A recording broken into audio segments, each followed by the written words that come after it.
Yo, what's up, everybody? This is the Rex and Colin show, and And the whole point of this is us figuring out how to expose ourselves to like whack ideas. Things like ice climbing, and next day how to eat with chopsticks, and then the next day how to grow a bonsai tree. Like those are the type of exposures I want.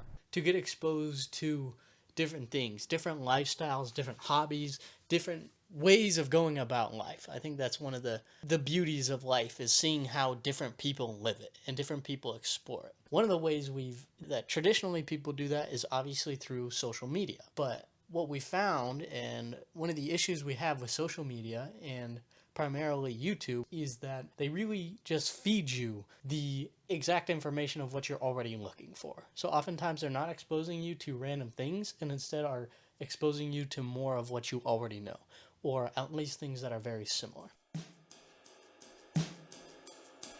The circadian code dude, he's like, yeah, bro, don't be a part-time worker. Part-time workers are more susceptible to cancer. And he's like, a part-time worker is someone who has jet lag. And I was like, on the plane with vertigo, I was like, oh.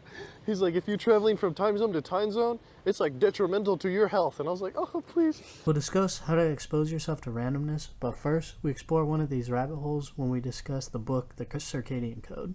Essentially, humans need to follow a rhythm to some degree. And one of the things they talk about in this book is even if you get 8 hours of sleep, it means a lot less if it's not the same 8 hours every night. This is over the summer when Colin and I graduated from college and we both bought like one-way tickets to different countries in Europe. The day-to-day was just all over the place. Nothing was consistent. There was no routine. There was no consistency. So essentially the circadian rhythm was tossed out the window. Sometimes we would have random transportation like buses in the middle of the night or a plane at an obscure hour. And then he was like, yeah, if you're sleeping at obscure hours, meanwhile me sleeping at 2 a.m. last night, going to sleep early, waking up at whack times, he's like, higher chances. And I'm like, fuck, dude, I gotta get in the rhythm, dude. Wait, this is the circadian code? The circadian code, yeah. I think I knew most of those things though. Like they're always but when keep you hear it the same. When you hear it again, bro, you know? You get nervous. It's because like the media we consume is like, oh, which bitch is at the beach right now drinking wine? It's not like, you should like, make sure your circadian code is intact, you know? It's not that kind of media we consume. It's like bitches in bikinis. It's not like when you scroll, it's like you should be cautious about your circadian code. Or you will die of type 7 cancer. Yeah, in case you didn't know, you know. So what? Putting useful information in front of us is what I'm trying to say. I have to go out to like find this useful information. Like, so yeah, bitches and beaches probably not what I need, but yeah, I guess what I want sometimes, right? Yeah, but what does that have to do with your fears? I guess I'm not following. I was just saying, I just hate that I have to like. Oh, okay. You dislike that you have to go out and look for it. And look for like the proper way to breathe. Right. Yeah, I agree. I wholeheartedly agree. Like we have to make it a point to go. Dude, that's why the fucking YouTube algorithm pisses me off. Also, yeah. Because sometimes I'm like looking for helpful information, like, but I don't quite know what I'm looking for a book like Breath, but if you don't know it exists, then you're not going to go find it. Correct. You already have to know what you're looking for. Real quick, Breath is written by journalist James Nestor, who worked with Stanford scientists and spent roughly 10 years researching the art of breathing. So then I go on to YouTube, and they're like, we recommend you the same 7 videos you've already watched. Or ones that are exactly like it that we know you'll view because you viewed these videos in the past. Part of the reason the YouTube algorithm pisses us off so much is that it just repeats everything of what we already believe. It just confirms all of our biases. And it just feeds us a lot of the information that we either already know or at least at a bare minimum agree with. So you're not getting fed a ton of new information. It's just already your interest. It's confirming your beliefs. And it's part of the reason that a lot of people end up so entrenched in their beliefs that they grew up with is because it just keeps getting confirmed with social media or the YouTube algorithm specifically, and people just get fed stuff they already agree with. Keep going farther down the same exact rabbit holes because we know you'll watch them. Yeah. I'm like, fuck, dude, I'm trying to get exposed to other things. That's what I was also thinking of like a platform to like expose other people to shit you wouldn't normally be exposed to. Because sometimes I used to download WikiHow. And in WikiHow, have you ever downloaded the app or used WikiHow? No. Do you know what it is? No. WikiHow is like, it's like a search engine to do literally anything. It's like WikiHow, how to tie your shoes. WikiHow, how to wipe your ass. But there's like Maybe I have seen that. there's like WikiHow, like how to do like origami bird.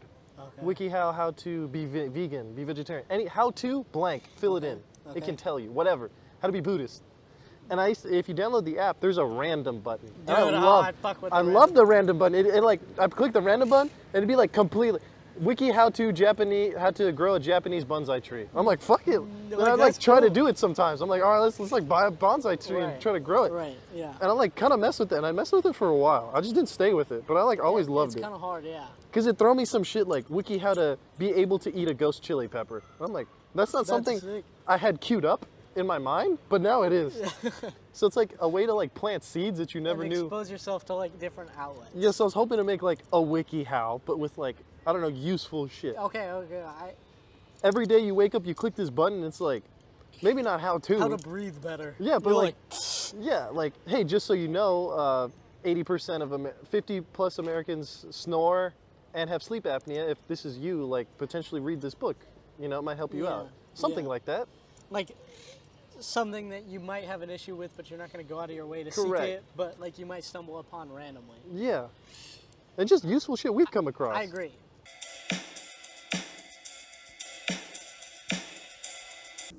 It just shows how like we had to go to such lengths to find such good information. It wasn't just like brought to us in like a silver platter. Yeah. We had to go down like 6 different rabbit holes just for somebody to recommend Colin, to recommend Rex, the circadian code, just to get good sleep habits. It's like not something you're inherently exposed to. When we feel like that information should be provided us into like a more easily accessible manner. Like, I don't even know if should be is the right term. It's just like frustrating that you have to go out and like go to such lengths to find it. But it would be nice if it was much more consolidated. And it's frustrating that even if you go out actively and try to find some of this information, it's tough. Mm-hmm.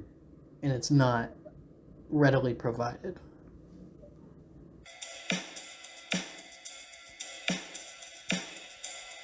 Yo, thanks for tuning in for this day's podcast. And we appreciate you listening. Hopefully you're able to gain something in terms of either the circadian code at the very least, or hopefully, more importantly, how to expose yourself to a little bit more randomness. Hopefully maybe just started pondering the question a little bit more. Tune in next week where we're going to be talking about how America is inferior to Africa because we don't drink Liptons with our friends. With the boys. With the boys. Peace out. I see you next week, right? See you next week. Right? You come back next week. I see you next week, right?